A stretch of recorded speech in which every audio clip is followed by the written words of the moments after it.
Hello and welcome once again to Red Gaming Tech. My name is Amata. Today is the 24th of June and this time I have some news for you regarding Fire Emblem Fates, as Nintendo have confirmed some rather interesting news, that being that the new Fire Emblem will be introducing same-sex marriage.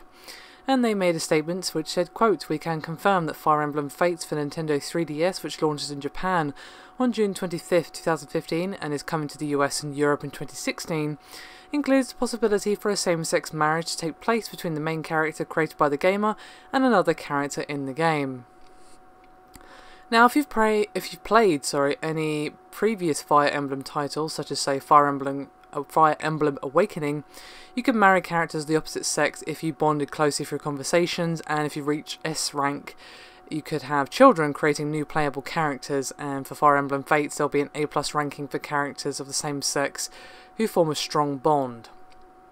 Now, Nintendo actually talks a little bit more about how the same-sex relationships are actually going to work in the 2 editions of Fire Emblem Fates that will be available.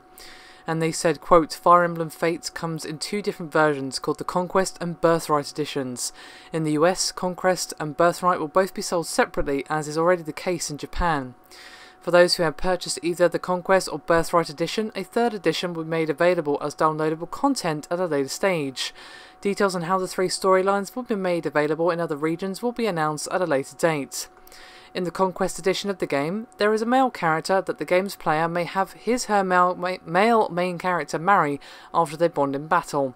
Similarly, the Birthright edition features a female character that a female main character may marry after bonding in battle. Both of the aforementioned characters can be encountered in the 3rd edition of the game." So if you want to translate that from PR speak into English, basically, if you want a relationship between 2 male characters, you need to buy the Conquest edition or the 3rd storyline, and you'll need the Birthright version if you want 2 female characters in a relationship, or again, the 3rd storyline. Now, this is probably partly a response to the criticism that they received, of course, for restricting the same-sex options in its games, most notably, of course, Tomodachi Life, which of course did not have the option for same-sex relationships, and they were heavily criticised for it. Now, they did actually issue a little bit of statement as to why they're including same-sex relationships. Might be something you're wondering as to why they've actually had a change of heart regarding this.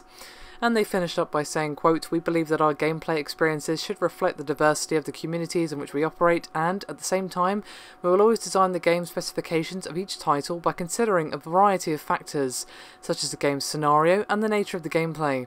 In the end, of course, the game should be fun to play. We feel that Fire Emblem Fates is indeed enjoyable to play, and we hope fans like the game." So there you have it, and I think more choice is always good. Now, this is definitely a choice. You don't have to have a same-sex relationship with any character, male or female or whatever. You have the option to, so you can have a opposite-sex relationship, as you previously could in Fire Emblem, or you can have a same-sex relationship, and the sex of that relationship, of course, depends on the version that you play. So basically, it is just more choice available to the player, which is only a good thing. I'd love to hear your thoughts though, guys. Do let me know below, and I'll see you next time.